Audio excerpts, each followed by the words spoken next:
Welcome to MacroEdtech's revision series for UPSC Civil Service Examination 2026 Prelims, and especially I'm talking about paper number 2, that is Csat. Today is day number 6 of our focused practice session. In this session, we will be solving 4 important questions based on averages, percentage and ratios, all of which have been repeatedly asked in previous year UPSC papers. These topics may look simple at first glance, but UPSC often tests them with a twist, combining concepts and adding time pressure. So the goal today is not just to solve questions, but to understand the approach, improve speed and avoid common mistakes. Make sure you pause the video after each questions, try solving it on and then compare your method with the solution explained. Let's begin. Question number 1. The average weight of A, B and C is 40 kg. The average weight of B, D and E is 42 kg. And the weight of F is equal to that of B. What is the average weight of A, B, C, D, E and F? Option number A 40.5 kg, option B 40.8 kg, option C 41 kg and option D cannot be determined as data is inadequate. Now let's solve this question. As per the instruction given in the question, average weight of A, B, C is 40. So average A, B and C, there are 3 candidates, so we will divide by 3 and average is 40. Now what will be the total? 40 into 3, 120 kg total weight of A, B and C. Now in second case, average of B, D and E equal to 42 kg. So what will be the total? 42 into 3, 126 kg for B, D and E. Now we have to find out average of all A, B, C, D, E, F. So there are total 6 members, so we will divide by 6. So as we know that as per the instruction given by the question, B equal to F. So here we will put B. A, B, C plus D, E and B divided by 6. Now we know A plus B plus C equal to 120 kg and B, D, E equal to 126 kg. So we will put here 120 and 126 divided by 6. So we will get 240 plus 6, 246 divided by 6. So approx 41 kg. And this is our answer. Now question number 2, very interesting because this is based on simple identity and standard form. A biology class predicts that a local population of animals doubles every 12 years. The population at the beginning of year 2021 is 50 animals. If P represents the population after n years, which equation models the population? We have an option, and if you know about the standard form, you can directly give answer without solving this question. So now we will see the standard form. Since the population doubles every 12 years, this is an exponential growth model. Exponential growth model, where P equal to P0. P0 is here initial population. Initial population multiply by 2 to power n divided by t, where n is number of years,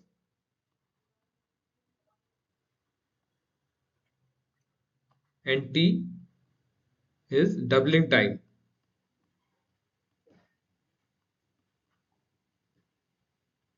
So in this question, doubling time is 12 years. Animal populations double in every 12 years. So now we will put, what is P0?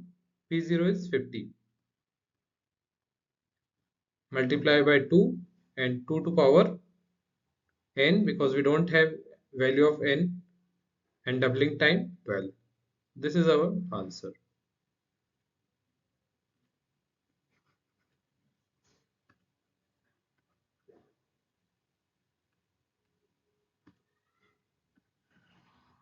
This is our final answer. So you must remember this identity to solve this kind of question. Okay. Now question number 3, it is based on percentage. In a class, 60% of the students are from India and 50% of the students are girls. If 30% of the Indian students are girls, then what percentage of foreign students are boys? To solve this kind of question, you can assume total is 100. Suppose in this question, we will assume that total students will be 100. So 60% of students are from India means total 60 students from India, and rest 40 are foreigners. Now we will solve this question. So we can assume that total 100 students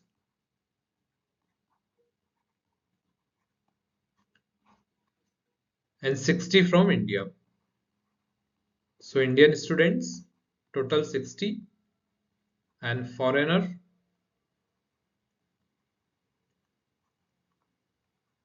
are 40. Now girls are 50. Total girls 50%, means total we have 100 students and 50% are girls. So total 50. And Indian girls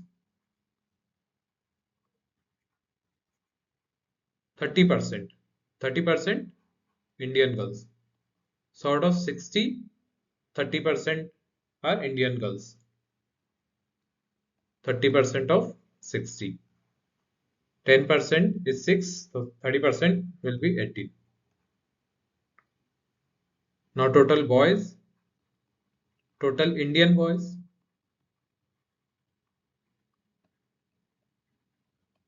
60 minus 18, 42.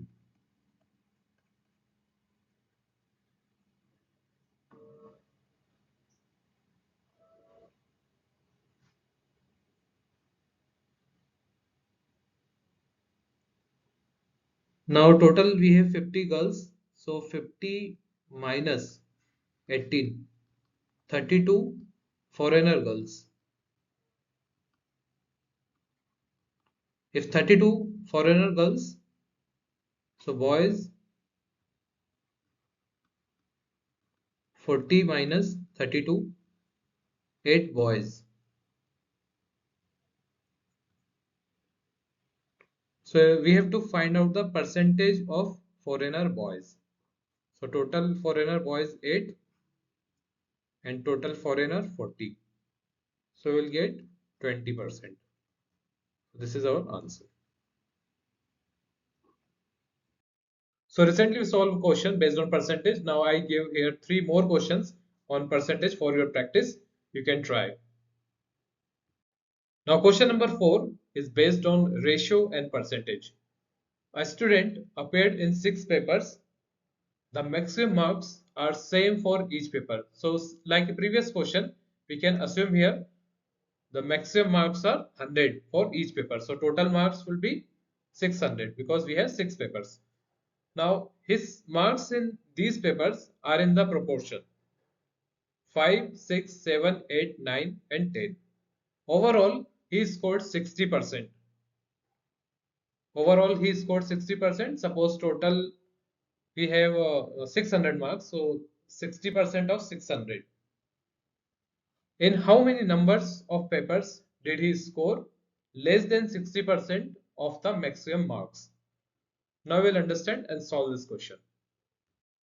So first of all, let the marks in 6 papers in the ratio 5:6, 7, 8, 9, 10.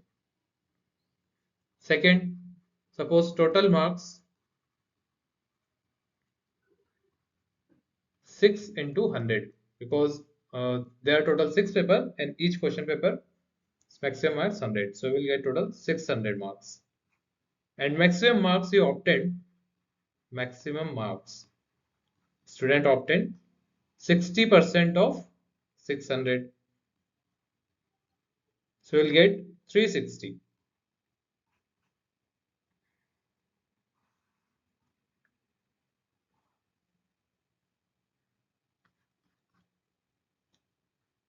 So we have to find one unit. To find out the one unit of ratio, first we will add all 5 plus 6 plus 7 plus 8 plus 9 plus 10, and we will get 45. Now we will divide 360 is maximum marks you obtained, divide by 45. So we will get 8. So 1 unit equal to 8. Now 5 into 8, 40 marks. 40 marks in subject number 1. Similarly, 6 into 8. Now third, 7 into 8. Now fourth, 64. Fifth one, 9 into 8, 72. And 10 into 8, 80. Now as per the question, very interesting fact or very interesting condition. They said that a student, in how many subject a student get 60% of maximum marks. So maximum marks of one subject is 100 and 60% will be 60. So we have to identify in how many subject a student get less than 60. So there are total 40, 48 and 56. Total 3 subjects. So this is our answer. 3 will be our answer. That's it for today. Please practice more questions to strengthen your understanding. If you have any doubts, feel free to reach out at info@macroedtech.com. You can also connect with me on LinkedIn for more support and updates. So thank you very much, and I'll see you tomorrow when we discuss some more questions.